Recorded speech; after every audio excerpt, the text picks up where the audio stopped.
the boat in the kingdom, can't turn around. We're lighting up the night, shaking up the ground. Excuses and flames, yeah, we're breaking free. We'll be fire, this is our legacy.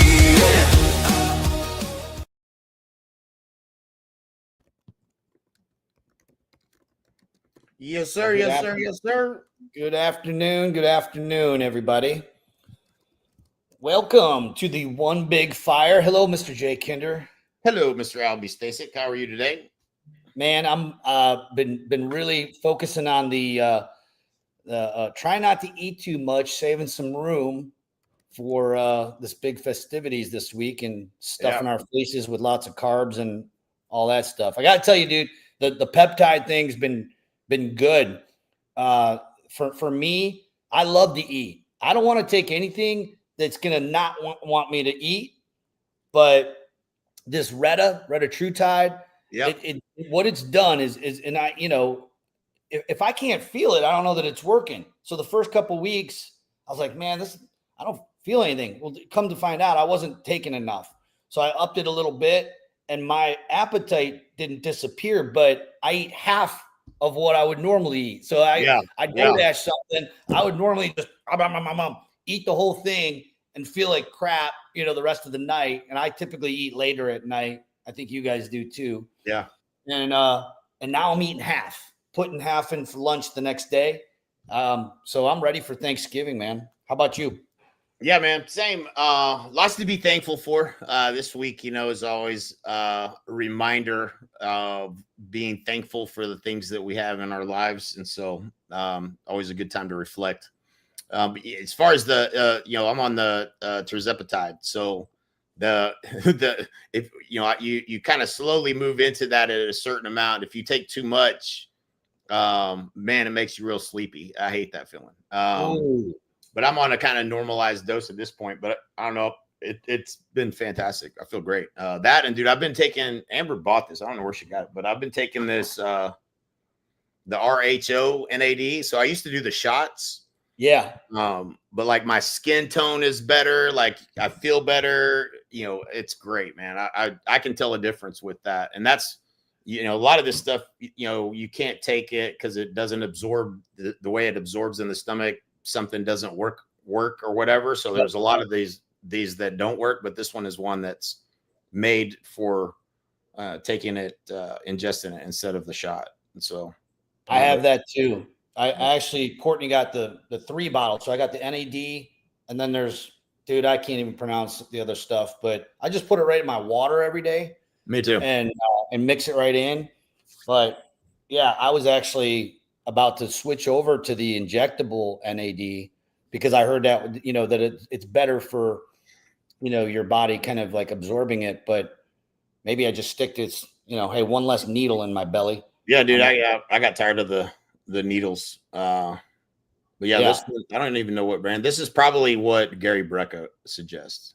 I think it is. Yeah. Well, it's good, man. Hey, feeling good. Feels great. Good to feel good. Yeah, man. It's good. It's good. Yeah, man. So we got all really stuff blowing up here. I was actually just looking for my comment with Jared James, and I'm looking at it, and there was no reply. He didn't reply back to me yet, but the Zillow lawsuit. This thing just seems to be, when I'm looking at it and I'm seeing the comments and what a lot of people are saying. And I'd love your opinion on this because I'm just not connecting the dots. But I mean, in today where we're living in this world of litigation, it just seems like it's growing like a cancer more and more. And I don't see it slowing down. I see it, in fact, getting worse. And I'm not a pessimist. I'm the eternal optimist. But the truth is, the attorneys are smelling blood, and they're all over the real estate industry. Like a dog on a fresh steak. They're just all over it. And with the Zillow thing, they're with the mega flex teams, basically blatantly saying like, look, and they're not even shy about it. The Zillow reps are coming in. They're like, yeah, I know we're getting sued. We don't care. We need 30%. 30%. If you're on flex, we want 30% of the loans that are coming through on these deals to be done by Zillow Loans. And they're not even shy about it. I mean, it's in writing, it's everything like this. Here's where my question is. How a lot of people are saying, oh, the agents on Zillow Flex could get roped into this lawsuit in the class action because they're steering, they could be accused of steering towards Zillow Home Loans. Now, the word steering is not, I don't think that the word steering is being used in the correct context. We've been referring to mortgage brokers for decades. That's nothing new. The proper way to do it is to say, okay, client, here are your options. You got, loan company A and B. And sometimes they say, if you want to be extra squeaky clean, go A, B, and C. Here are the referrals. Choose what you want. That would be probably the cleanest way to do it. Right. We know 95% of real estate agents don't do that. 95% have their favorite lender. Why? Because they get it across the finish line. They give great service. The fees aren't out of control. They're basically fulfilling their fiduciary responsibility to make sure that the client's getting, an opportunity for the best deal when they're borrowing money. Where I don't understand how that they're going to be able to come after the Zillow guys or the Zillow Flex team leaders is because every single one I know that has a Flex team, they have other lenders they use. Not almost every single one of them. There's this battle. Ain't none of them using Zillow because they want to. They're doing it because they have to. So I could see where there'd be friction there. I'm not seeing where they could be held liable if they're giving options to these borrowers and saying, hey, we use this company. Here's Zillow Flex Loans. They're giving them options. I don't see. What are your thoughts? Well, I think precedents DOJ is set is they're going to decouple. I mean, they're going to force them to separate entities. I think it's absolute. I mean, if I was Zillow, I would want to do the same thing. I would want to have the opportunity to pitch the loan. At the end of the day, it's real clear, and anybody who's renting their future from Zillow should be just aware that you're renting it because they're going to try to win the consumer. If that's where you get your business, you are at risk, the highest at risk. They're going to take that business from you eventually. They're taking as much as they can already. But as far as legally, I don't know how they can legally, they can't legally tie the lead to the loan. That's going to happen. No, they can't legally tie the lead to the loan. But what they're doing is they're expecting a certain capture rate. And we know that even cross-country mortgage, stepped into a giant turd pile recently because they got, there was evidence in there that said that they were like, hey, if you don't get me X amount of capture rate, we're going to take we're not going to, pay half of your ad spend. And that's a no. You can't do that. And so there's obviously litigation around that. And now there's the Zillow thing, which is even bigger. So, my question though comes to, as long as you're giving from an agent standpoint, from a broker, if you're a team leader out there and you're participating in this, and the only reason that you're giving Zillow a shot at it is because you so to speak have to, I'm drawing a disconnect as to how they could be held legally liable. I don't know. I'm not seeing that. I can see where Zillow, and obviously they have a lot of money, very powerful, a lot of money. It doesn't seem like they're going to be able to wiggle out of this in a settlement. Everybody's kind of digging their heels in, and so we'll see how it ends up. They'll probably settle so they don't have to do discovery. If you get discovery, it's going to be real. Yeah, the algorithm is this many leads go to this agent because they did this many loans with us, like that. At the end of the day, it's real simple. If you're on Zillow, it's not predictable. You're not in control of your business, and it's subject at risk. It's coming. You have to diversify where you get your business from, or you're going to take a massive hit at some point, or it might be a small, but you're going to take it. You've been saying this for years.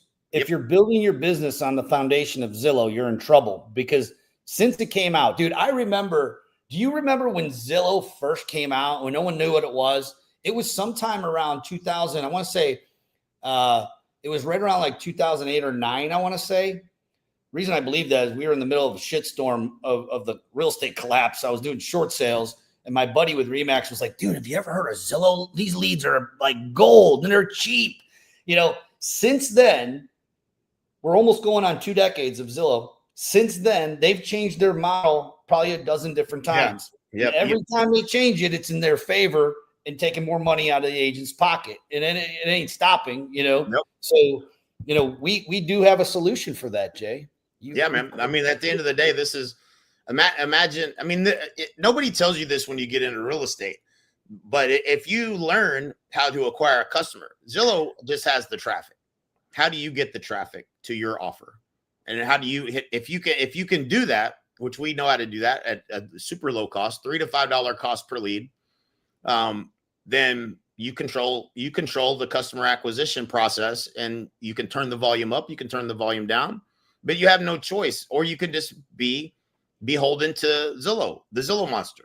If that's what you want. I mean, I don't think any agent or team leader really wants to do it. I feel like they're like, man, they don't have the skill, so they don't know who to turn to. Every platform out there is selling garbage, so nobody really actually knows marketing. Like, tell me one provider out there that actually understands the strategic nature of targeting an ideal client profile for a specific property, and how to generate that lead and convert that lead and build content that's valuable for that. Nobody does it. No, I don't know anybody that does it. And so, fortunately for me, I think, I wasn't trying to learn this for real estate. I was learning it for how to sell things to real estate agents.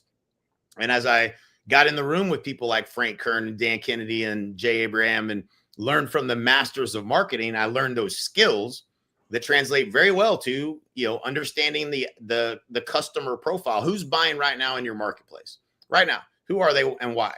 I know what they are in Frisco. There are people that want to leave Carrollton in the colony and they want to move to Frisco to get their kids in Frisco school district. And there are people leaving California, Washington, and Oregon, and they got a tech job at either at Toyota or Dr. Pepper Keurig. And those people are real buyers. They're real buyers right now. The most likely person to buy at this particular price point in this particular segment of the market. Now you go market to those people. Like, it's not rocket science, but I think most people get stuck in the implementation, and you log into your ad manager and you're like, I don't know what to do with this. I don't. That's why I have a team. But yeah, but once you have that, how much are you spending right now? Like, how much are they spending? You remember we used to spend thousands and thousands of dollars. I mean, I know teams that, I haven't seen their P&Ls, but I've heard $60,000 a month on Zillow. Man, you are out of your mind. If you understood marketing, you would never do that. And I think it's because they don't see on their P&Ls the cost to acquire a customer. That referral fee that goes out doesn't show up on your P&Ls if you even look at them. But if you did, your cost to acquire a customer doesn't work. It's too high. And if you can acquire, let's break this down. This is what we say when we say start with the math. So let's do the math. Right. Zillow. And let's just use a modest $10,000 commission check. Okay. Cost to acquire a customer with $4,100 versus our strategy. Yeah. $4,100. 41%. Zillow Flex, whatever their program is that they're putting people on. 41% is $4,100. So you're saying I would rather Zillow give me that lead for $4,100 than me go out and generate that lead. Now, there's the good argument you could say as well. They give me just more than one. You pay $4,100. You have some leads that don't sell and some that do, but you're only paying $4,100 on the one that does close. Okay, well, then as a cost per lead, you could divide that into your amount of closings and how much you paid Zillow by the number of leads you got from them, and your cost per lead is going to be really high. It's going to be, I would say, 800, 500, 200. It's going to be a lot cost per lead. Yeah. So if you can simply solve for how do I generate a lead at a low enough cost, then you can replace that as a lead source. And that's all we're doing. Like we're leveraging AI to lower the customer acquisition cost for an agent. And that's fundamentally all we're doing. It's not, like I said, it's not rocket science. It isn't easy by any stretch to know how to do those things. That actually gets into my next question. So why it's not complex, because anybody can do that simple math. My next question, which you just answered, is why isn't everyone doing it? Why is everyone so addicted? Literally, like they're on an, I hate to say this, but like they're on a drug that they can't get off of, that Zillow, Yeah. that opium hit, or whatever you want to call the Zillow. And I know that because I had Zillow leads back when I had my team, but they're getting this. So they're so far down in the funnel, meaning that translates it's easier. I got you. Yeah. It's easier. They don't have to work the lead, follow up with the lead, get them warmed up for maybe 3-4 months, whatever, before they become an actual commission check.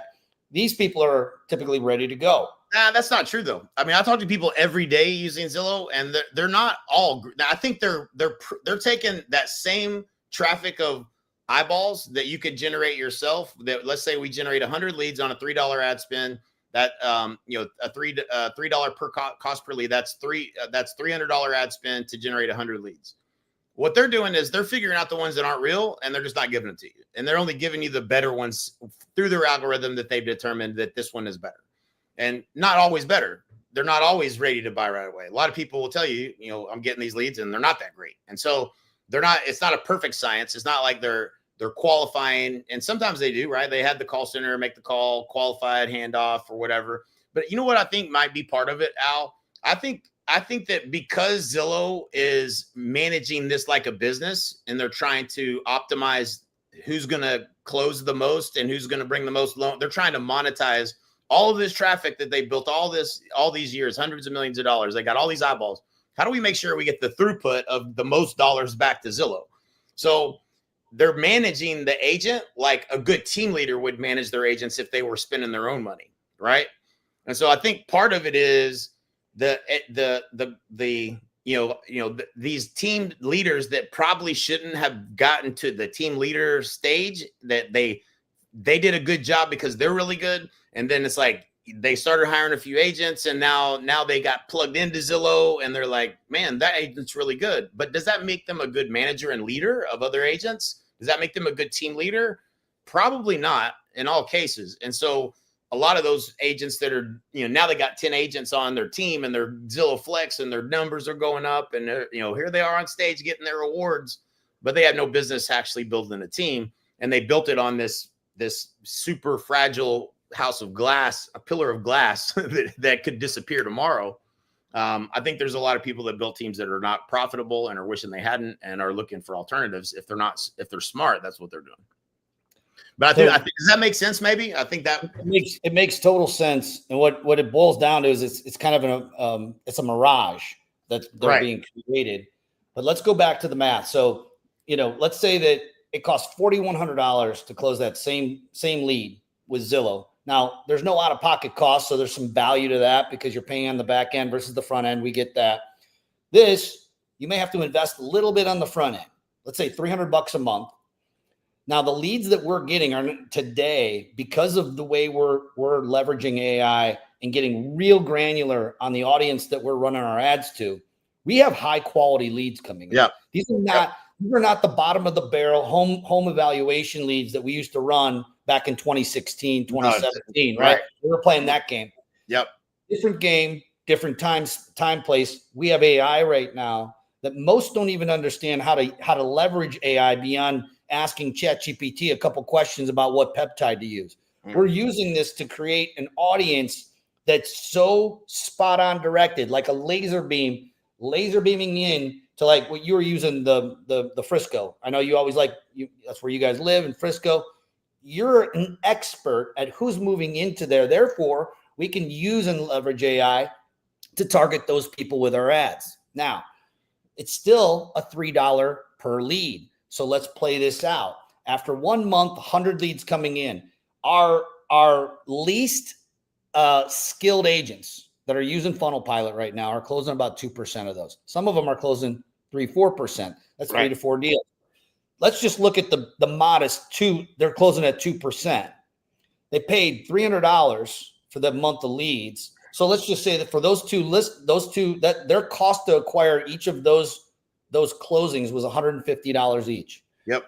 Now, it's just getting better. The quality of our leads that we've been tracking over the last 9 months, the quality just keeps going up because our tool, that the way we're using the AI to really, really pinpoint into this audience, the quality of the leads keep going up, which is why we're seeing people go from 1% conversion to 2 to 3 to 4% conversion.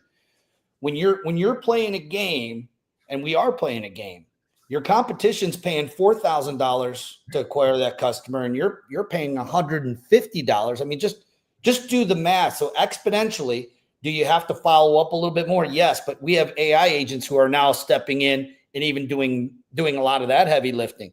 You still have to call the lead. You still have to have a conversation. You still have to have the skills to be to build trust, authority. That's not going to go away. But because we've, really you have cracked the code on how to use AI effectively, not just asking it, for new recipes for this Thanksgiving dinner, I'm talking, how can we use it to build our business? No one can compete with what we're doing right now. No, and they can't. Yeah. Here's the thing, and this is where I was wrong about AI the most. I thought everybody was going to do what we do. I use it for everything. And so I thought, well, everybody's going to figure this out. And that's not natural. I'm not normal, apparently. But it's how do we leverage these chat GPT workflows to create a done for you solution so you don't have to learn everything about AI. That's where the game is getting. That's where we're winning the game. And the fact that we can do all of this at scale much more effectively and efficiently just makes it just gets better and better. And so all we're doing is we're leveraging AI to lower the customer acquisition cost for you as an agent, as a team. That's just more profit for you. It makes your team you can monetize it however you want. You could still have your team lead. You could treat this like Zillow. Hey, I'm going to give you this access to this funnel and these leads. And you're on a 41% has to go back to the company. And then you're on a 50-50, whatever that is, 31% they actually get. I don't think that's what you should do, but that's what you could do. So you can monetize it differently, but yeah, it's significantly more efficient and we can do it so much easier than the way we had to do it before we had these workflows. The other piece of this that's fun is, when you have a volume of leads, you don't know who's buying right now or not. And so the automations that we have in place can bubble up conversations to find out, get the contacted rate up. If you're at 30% contacted rate, we feel like whether that's respond to the automations in text or your phone call efforts when the lead comes in, or the behavioral alerts over time as they come back to the website and there are still 70 people you didn't speak to this month, but all of a sudden they come back 2 months from now and the automation sends a text and now you're in a conversation with a lead that came in month 1. And that one's ready to do business. So over time, it just gets better. Well, and it's not just chase. The strategy has to be, now we know who these people are. We know what their hopes, fears, concerns, desires are about in the marketplace. Now let's create some content that's relevant to exactly what they're trying to do so that you're positioned as an expert. All of this hinges on everything you do moving forward, hinges on your ability to articulate your value proposition as to why someone should hire you and how you're going to help save them money and get them the best possible deal. And so most agents don't have a value proposition, but if somebody it's like a tuning fork, like if the video that goes out that I shoot, it says the top 3 things that you should know about Frisco School District before you ever put your kids in school here, from a parent that knows, dude, every one of those people that are really doing. Now, again, out of 100, maybe only 25 of those people are in that scenario. I don't care about the 75. If I got 25 people that watch that video, they're way more likely to respond to a call, text, or email in the future from me. They know who I am now, and they see me as the guide as to what they're trying to do. And that is effectively, that is building trust through marketing. I think that's a lost art. People don't understand, but it's not about creating content and putting it on the internet for the algorithm gods to show it to people. Like, let's identify who's actually going to most likely buy, what keeps them up at night, and how do I help them, strategy of preeminence, actually help them with what their biggest hopes, fears, concerns, desires are, so that thing that they talk about at the dinner table is now, oh my gosh, this person gets me. That's exactly what we're struggling with. That's exactly what we're trying to figure out.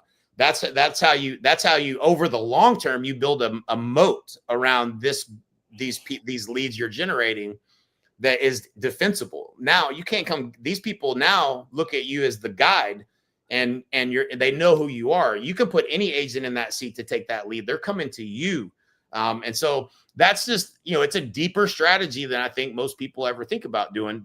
And then, the implementation of all this is also key. But yeah, it's just, I enjoy it. It's fun, man. Like that, this is the stuff I geek out on, right? Like, I don't know why. And maybe it is just because we're in the season of our life right now. I mean, I've always found this fun. I feel like it's getting more fun. yeah. And maybe that has to do with how our minds are expanding, like the blue pill with being able to use ChatGPT and AI to really, it's like we were talking before we went live here about a property I just bought, and we want to talk about cost seg. And I was watching YouTube, and you're like, what are you doing, dude?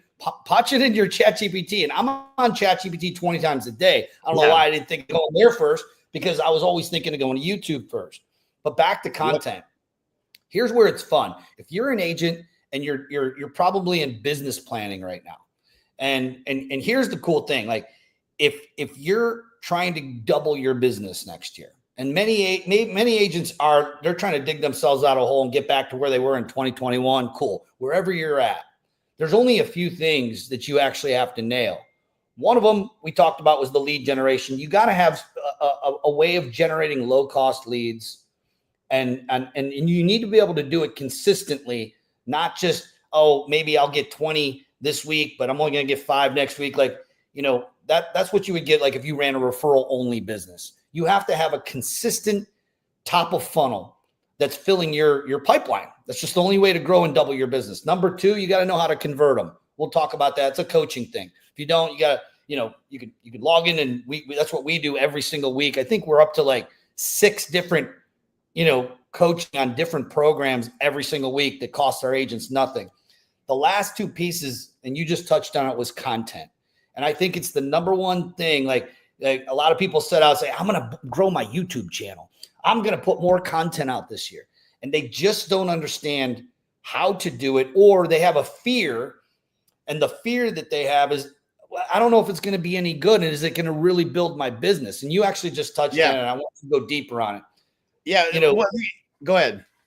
I was just going to say, like, the way that we are using this in a coaching, it's not even coaching, it's done for you. We're creating content that's copy, paste, post. Copy, paste, post it. And it has to complement your lead generation strategy. So for instance, the content, someone said this, it might've been Mike Reese, I don't remember. It's like, I think it was we were actually on somewhere in the Caribbean, and we were having a late night, cocktail. It was late night. And he looks at me and goes, dude, there's content around you everywhere you look, 24/7, 365. You need to know what you're looking for. It's not luck. You just need to know what you're looking for. So for instance, the feds are ending quantitative tightening on December 1st. What does that mean? Well, if you're an agent and you're serious and you're putting your expert hat on, and I'm a real estate expert, you better know what that means. And you better know how to talk to your client. Better than that, you better know how to speak to your audience in an intelligent way. And you might be thinking to yourself, well, I don't know. Well, cool. Go get ChatGPT for $19 a month, and it will tell you. It'll be your expert on the side of your shoulder here, and it'll even lay out what the strategy for what you put on. But you got to be able to connect that to the source, instead of like saying, I'm going to sit down and call 50 of my clients and tell them that, hey, if you're on the fence about buying, you might want to buy now, refinance later when the rates go down, because once the rates go down, the prices go up. Everybody knows that, right? I mean, we know that, but your clients don't know it. So how do you kind of go into how our strategy with Jeff Gianni and how we're coaching our agents as it relates to using this AI to just put out better content that's actually 100%. putting commissions. Yeah. Yeah, you ask ChatGPT to give you the script, and then you give it exactly that. I mean, that's it. Every time we explain this, people are like, "This makes a lot of sense," right? But it's the execution of all this, like the fact that there's steps involved where we're using a workflow that goes into ChatGPT and does this, and then comes back, gives us what we're looking for, and then a couple steps later, we're like, "Okay, now based on that, give us this." And then now give me the email sequences, the email sequence, follow-up sequences to drive to that. And it gives you the YouTube keywords for putting it on YouTube. It gives you everything. So the figuring out of this is done. It's just a matter of the execution. So we're 90 days away. And I've said that for what feels like a month now, 2 months now, but it's probably been only 2 weeks. I'm like, we probably could have an AI version of you have that content done, and literally in the sequences all done. You don't ever touch it, and people would actually think it's you. Like, I was telling a story of that post that I made a few weeks ago on it was a month ago, I guess now, on the anniversary 8 years at EXP. And Kiani sent me, he sent me a video, which I know I didn't shoot, but it was me saying word for word what I posted. And he shared it with other people, and they thought it was me. Now, I know I didn't shoot the video, so I knew it wasn't me. And you can find little things that are like, it's a little bit probably not me. But it was better than not doing the video. I can tell. I mean, you know what I'm saying? Like, I would rather see an AI version of you do the video and have that content being out there, and your face being out there, and your brand being out there to make that connection. If you're not going to shoot the video, and so again, I think AI is just allowing us to execute on your behalf much more dialed in. Like what's the, like, think about how many times have you read a book, read something, how many books have you read in marketing? Hook, story, offer. Like how many thousands of hours have you put into learning marketing over the years, right? And even still to this day, if something new comes out, I'm devouring it, and I'm like, man, I like the way they just explained that. I've been missing that, right? Same here. I got the same book. And so you go, like you recently hit me up with a text that you were listening to the, I don't remember which part of the book it was, but it was, in doing webinars, the importance of, hey, getting people to stay and watch the video. Or it's the same principle for content, that if you give them something really valuable at the end, they'll listen and watch your whole video. That's very important to understand if you're a marketer. If you're going to put content out and you put something really valuable that they would want at the end, they're going to watch a few minutes of your video, and they're going to probably be more likely to connect with you on what you're saying instead of skipping and scrolling. These are all marketing principles that you spend thousands and thousands of hours learning and implementing, learning it. Now we can just put that right into ChatGPT and give it back to you exactly the way you should do it without you having to go through the thousands of hours of learning. That's the brilliance in leveraging AI workflows to do this stuff. Is, it knows that what we're trying to do if you prompt it right. And so very cool stuff. Yeah. I mean, I think one of the biggest things that stop people from shooting video, we joke about this all the time, but it's the dead truth, is they don't like how they look and sound on the video. But we walk around 24 hours a day, 365 days a week, and this is how we look and sound to everybody else. So you might as well get over that. But let's say you can't get over it. And that's the excuse you've been leaning on for years. I get it. Sheplak said, hey, my shitty video is going to outperform your non-existing one. Well, now today, your AI video is going to outperform by thousands X your non-existent video, and you don't even have to worry about how you sound or look, because you can kind of tweak that to make your voice sound like Brad Pitt if you wanted to, or whatever, McConaughey, or not that you want to make it fake, you want it to be real, but now you just don't have the excuse. In fact, you probably do still have an excuse. Your excuse is, well, I don't know how to do it. I don't know how to do it. I'm comfortable. Yeah, I'm still uncomfortable with it. This is why our team, our national team, we just do it for them. Now they still got to hit the click. There is still that one thing that they for the time being, got to click. You have to do that. But that's coming to an end. I don't know if I told you about it. This is how my eyes were open to it. So John Maroney, right? So John, he's one of your top sales guys on AEA. Yeah.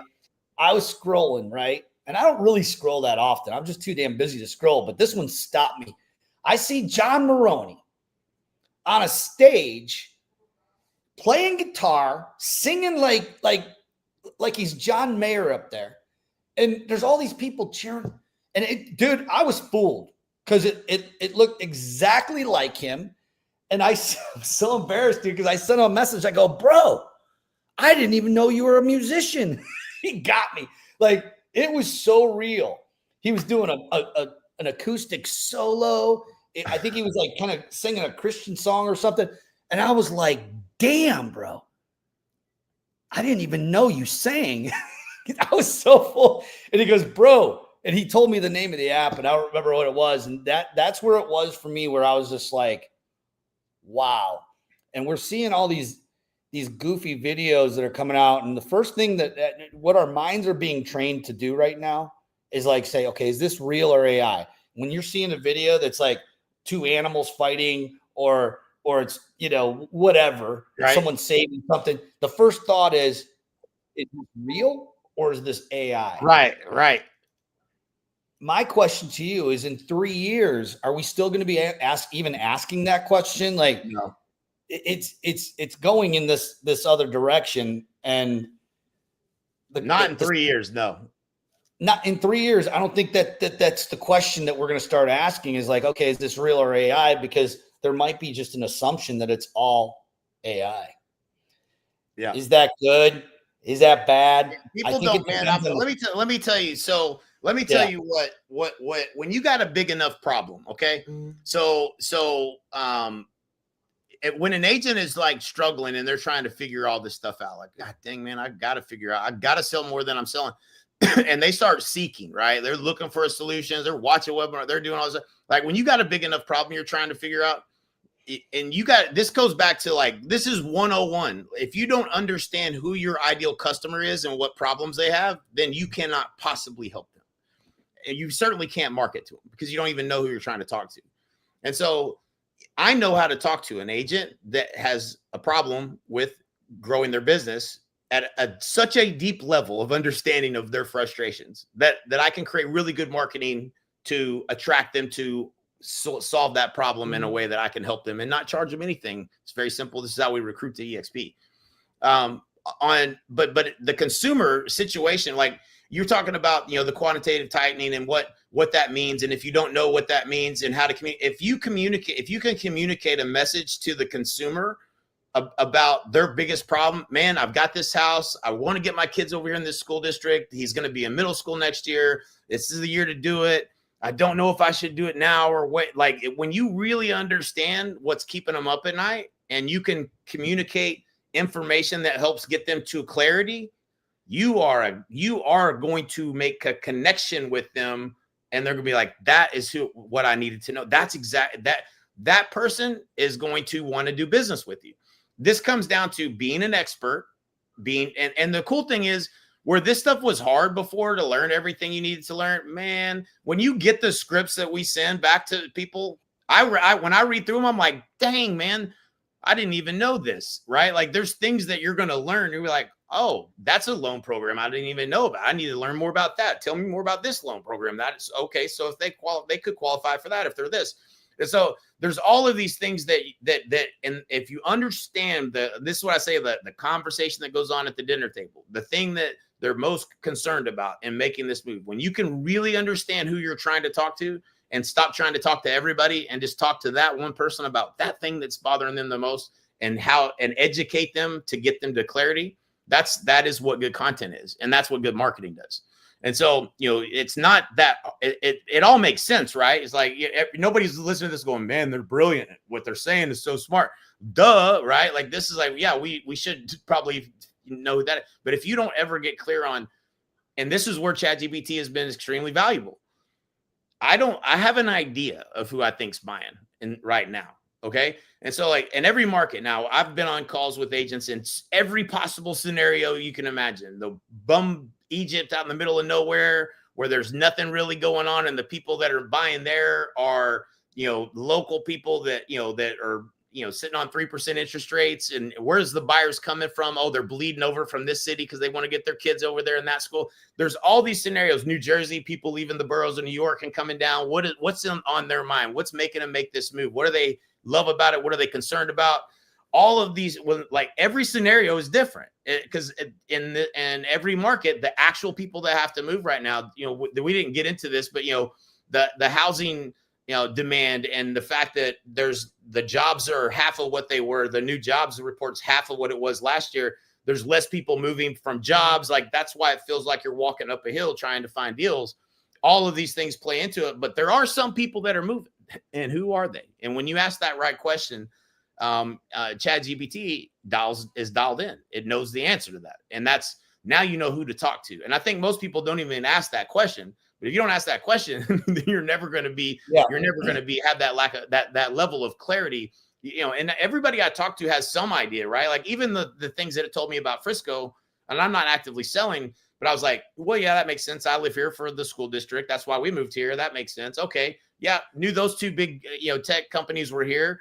I'm sure they were hiring, didn't know, oh yeah, what people tell me as they go through this, what the last buyer I talked to was just the same situation. They moved here from Washington and they got a tech job at Toyota or whatever. Right. Like that lack of, like, we probably wouldn't have ran down this rabbit hole as deep as we did if we didn't know that it was right information. Right. You'd be like, yeah, it might be those people, but maybe there's a whole bunch of other people too. I don't know. Like you don't like really dial into that unless and then you're like, okay, if that's the two biggest buyer segments that are actually buying right now, let's talk to them.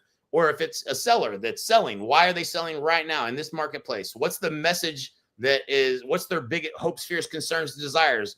How do I market to them? Like all of that information is so valuable. And I think again, we're talking about some real estate agents are used to paying Zillow a shit ton of money and just a lead pops into their phone. And that's, that is essentially, that's without learning this skill of the conversation that we're having here today, that is, you are going to become extinct. You're going to become extinct. You're not going to survive because you have to be more valuable. The decoupling that, the lawsuit that we had, there's still agents out there pretending like, well, this is how we've always done it. Calling agents, putting it on the sign that 3% commission co-broke offer, that shit's going to come to an end. You're going to have to be able to articulate your value. And if you don't commit to that, you will be out of the business. That's the facts. So, you make a choice. I become an expert, learn how to negotiate and articulate my value proposition to both a buyer and a seller as to why someone should hire me, or you're going to be out of the industry in the next 5 years. Like it's just as simple as that. And so let's talk about the 5 years. I mean, we kind of answered a lot of like the question, because the question I wanted to ask you was, over the next 5 years, there's going to be two types of agents. They're either going to just double. They're going to start taking over and dominating where they're at, or they're out. I'm assuming if you have a real estate license and you have a desire to grow, you're an agent who wants to grow over the next 5 years. That's why you're watching this. You wouldn't be watching if it wasn't. We're here to give you the handles of the luggage. So we gave you a lot right now, but kind of touching on where you were at right now, Jay, like where do they start? Right. You got to be an expert. So let's just, when you were talking, it reminded me when I really focused on my content game back in 2016. I actually hired Shep Black, and he was really helpful in kind of making me understand the theory of deposits and you can't expect to withdraw from a bank account unless you continuously put deposits in, and you have to put more deposits than you make withdrawals. Easy, right? Same thing with content, but people still get stuck. For me, in order to be an expert, a market expert, what do we have to do? We had to go into Google, search statistics. Then we had to go into our MLS, search more statistics, try to mush them all together.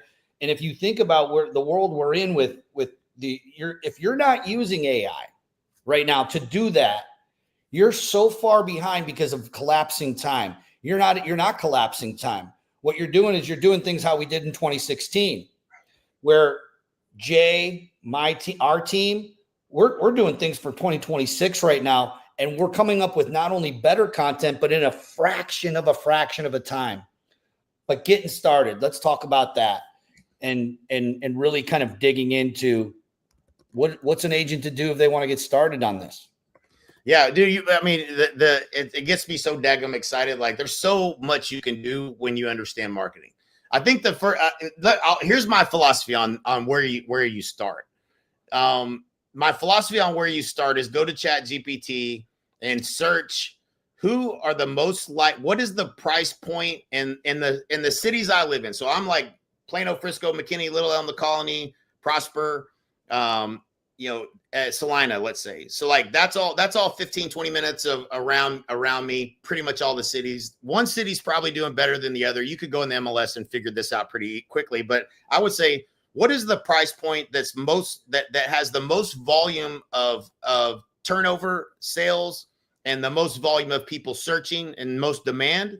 And I would start there. And the reason I would start there, because a lot of people hear all this and they say, oh man, there's this one niche I want to go after that I could really help. And they're this or that, or single moms, or this, they're all these different ideas. Well, yeah, but if there's not enough search volume in that price point and in that niche, then you're not going to have enough people to show your content to. So you want to start with, where is the sweet spot in the marketplace where there's the most volume and the most opportunity, because that's going to be the lowest lead cost and it's going to be the highest volume. And we're going to be able to have enough conversations to get to a sale fast. And again, getting to a sale fast is pretty eminently the most important thing in terms of all of this, because if you don't get to a sale fast, you're going to turn the marketing budget off. So just knowing that getting to the sale fast is going to be based upon where the sweet spot is in the market.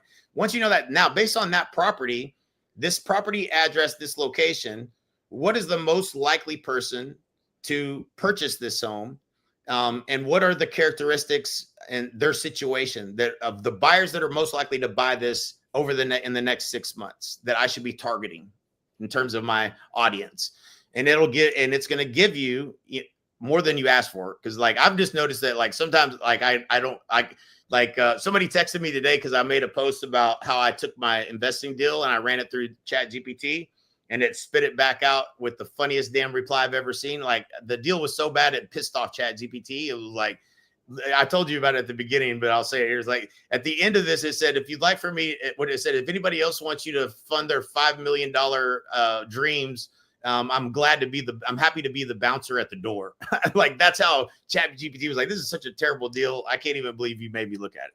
And so it was just funny, but like I had posted that because I had never done it before. It's just one of those things, just like you had an aha today too. Like, I had never actually, I said like, man, I can read through all this, but Chat GPT is going to give me a better, quicker analysis. And I can, I can ask it any questions after that anyway. And I wasn't going to invest in this deal, but I did at the surface sniff test feel like it was a terrible deal, but it gave me the context. And so, the guy that sent it to me, I sent it back everything Chat GPT said. I said, listen, you're not going to like reading this, but I probably won't be the only one that puts this through the Chat GPT ringer. And so you could probably take from this and create a better model for what you're trying to do. But for, as far as obviously, I wouldn't be interested in investing in it the way it is, but this is good for you to look at and maybe make some changes if you want to, or whatever. I don't remember why I was even making that point. I went down a rabbit hole. Where was we going with that? Like how to get started. And I think like, yeah. Here's what I'm interpreting from what you're saying. In getting started, you have to change your paradigm. The paradigm has to start to be, how much are you going to increase your usage of AI to make decisions? When we used to coach people, you remember one of the first things we used to say, like to a new coaching client, they come, they get the credit card, we swipe it, we have our first coaching call with them. The first thing we say is, hey, make me your CFO of your business. Don't go buying anything. Don't go by doing it and making any big decisions without running it through me first. Here's the cool thing. You don't have to pay a coach $1,500 anymore a month to be able to increase the number of decisions you're making in your business. You could be making them in an exponential amount. What's the phrase Mike used to always say? Increase the number of decisions that you make on a daily basis. Yep. You'll increase the quality of your life. Increase the number of business decisions you're making on a daily basis. You're going to increase the quality of your business and make more money. Yep. If you're not using AI to help you make these better decisions on a daily basis, that's where you're going to fall behind over the next 5 years. So what's the litmus test for 2026? If you're not doing this, make a commitment. It's a paradigm change. You're either going to decide like, okay, I'm going to put a CFO, a CMO, a CEO. Like I might be the CEO, but I'm going to surround myself with AI driven decision makers that are going to help me start to make decisions faster and better, because you're getting a higher quality either. Now, obviously, nothing's like I've gotten some answers that I'm like, all right, I disagree with this one. Like, okay, I'm not. This is not the direction I'm going to go, but it's not as often is where I feel they're nailing it, right? And it's because of the speed of decision. So, anyway, dude, this was great. I appreciate great, always great talk before Thanksgiving. Gonna get my stretchy pants out, and we're gonna feast. And then, man, I'm excited for Christmas too, man. I'm excited to hit Tahoe with big trip to Tahoe. Reese, the boys, the Reese family, the Kinder family, the Stasic family, all going to be on the mountain with our helmets on, protecting our noggins. Yeah, just don't die, man. You got one rule: just don't die. That's it. I'm excited, brother. Yeah, man. Appreciate you. Thanks for listening. Yep. Yep. Appreciate you, brother. Take care. Yeah.